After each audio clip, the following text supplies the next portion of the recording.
అదేవిధంగా తెలంగాణ రాష్ట్రంలో irrigation ప్రాజెక్టులకి banks నుంచి లోన్లు తీసుకున్నప్పుడు మరి కేంద్ర ప్రభుత్వం ఆర్బీఐ ఆజమాయిషీలు జరుగుతాయి కదా బ్యాంకులు, మరి ఆ బ్యాంకులు డ్యూ డిలిజెన్స్ చేయాలి కదా.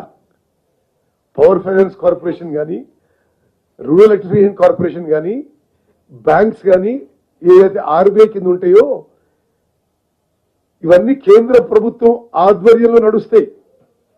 పిఎఫ్సి, ఆర్ఈసి కేంద్రంలో ఉన్న పవర్ మినిస్ట్రీ కింద, బ్యాంక్స్ అన్ని కూడా కేంద్రంలో ఉన్న ఫైనాన్స్ మినిస్ట్రీ కింద, ఆర్బీఐ కింద. మరి వాళ్ళు కాళేశ్వరం ప్రాజెక్టులో డ్యూ డిలిజెన్స్ చేశారా? ఇన్ని వేల కోట్లు, పదుల వేల కోట్లు, లక్షల కోట్లు ఇచ్చినప్పుడు మరి ఏం డ్యూ డిలిజెన్స్ చేసిర్రు? లేకపోతే సరే మనం ఇచ్చేద్దాం, మనము టీఆర్ఎస్ వాళ్ళు దోస్తులే కదా, మనం కలిసి దోచుకుందాం అని చెప్పి ఇచ్చింది ఆ పైసలు. దాని ముందు కిషన్ రెడ్డి గారు సమాధానం చెప్పాలని చెప్పి నేను డిమాండ్ చేస్తున్నా. అదేవిధంగా మేడిగడ్డ బ్యారేజ్ మీద మాట్లాడడానికి కిషన్ రెడ్డి గారు కొంతన్నా మీకు కామన్ సెన్స్, విజ్ఞత ఉండాలి. మీరు సెంట్రల్ మినిస్టర్, మీ కేంద్ర ప్రభుత్వ సంస్థలు ఫైనాన్స్ చేసినాయి. మేడిగడ్డ బ్యారేజ్ కొలాప్స్ గురించి ఈరోజు మాట్లాడుతున్నావు నువ్వు. 21 అక్టోబర్ నాడు పియర్ ఫౌండేషన్ 5 ఫీట్ కొలాప్స్ అయిపోయినప్పుడు మీరు విజిట్ చేసిండ్రా? మరి 21 అక్టోబర్ అంటే 25 తారీఖు, జనవరి 2వ తారీఖు కేంద్ర ప్రభుత్వం ఫైనాన్స్ చేసిన ప్రాజెక్టు తమ కేంద్ర మంత్రి మరి ఇన్ని నెలలు, ఇన్ని వారాల పాటు తమను ఎందుకు విజిట్ చేయలేదు? ఆ రోజు 21 అక్టోబర్ నుంచి 3 డిసెంబర్ రిజల్ట్స్ వచ్చినాయి. 7 అనుకుంటాం ఆ ప్రమాణ స్వీకారం.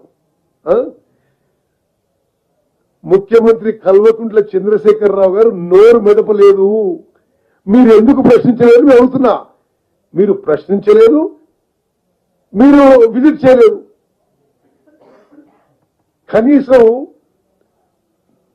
కుంగిపోయిన మేడిగడ్డ బ్యారేజ్ కి విలేకరులను కూడా అనుమతించకుంటే మీరు మాట్లాడలేదు. మొదటిసారి నేను ఇరిగేషన్ మంత్రిగా నా ఎంబడి సీనియర్ మంత్రులు, జర్నలిస్ట్ తీసుకుపోయి మేడిగడ్డ ఆన్ సైట్ ఇన్స్పెక్షన్ చేసినాము, ప్రెజెంటేషన్ చేసినాము. తప్పనిసరిగా ఏం చేయాలో చేస్తాము. We are committed.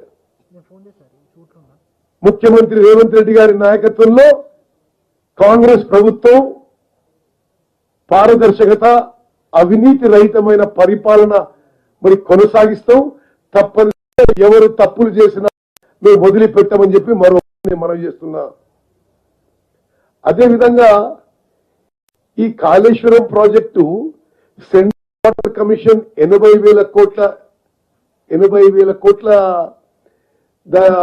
ఎస్టిమేట్స్ తో మంజూరు చేసినప్పుడు మళ్ళీ మీ కేంద్ర ప్రభుత్వ సంస్థల దగ్గరనే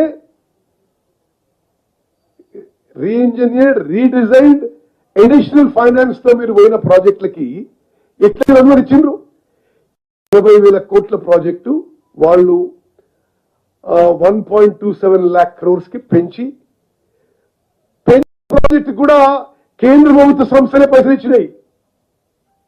మీ పిఎఫ్సి, పవర్ ఫైనాన్స్ కార్పొరేషన్, ఈరోజు మమ్మల్ని ఏదో బదనాం చేసే ప్రయత్నం చేస్తున్నారు. ఇది టోటలీ ఫాల్స్. తప్పనిసరిగా మేము ఏ మాట చెప్పినామో ఆ మాటకి కట్టుబడి ఉన్నామని చెప్పి నేను మనవి చేస్తున్నాను. అదేవిధంగా మీరు ఏదో సిబిఐ, ఈడీ ఏదో మాట్లాడుతున్నారు. మీరు ప్రతిపక్ష పార్టీలు ప్రభుత్వంలో ఉన్న కర్ణాటకలో, హిమాచల్ ప్రదేశ్లో, వెస్ట్ బెంగాల్లో, మరి ఢిల్లీ ప్రభుత్వంలో ఎవరి అనుమతితో అక్కడున్న ఈ దేశంలో ఉన్న ప్రతిపక్ష పార్టీ నాయకులు అందరినీ సుమారు మీరు చాలా మంది జైల్లో వేసిండ్రు.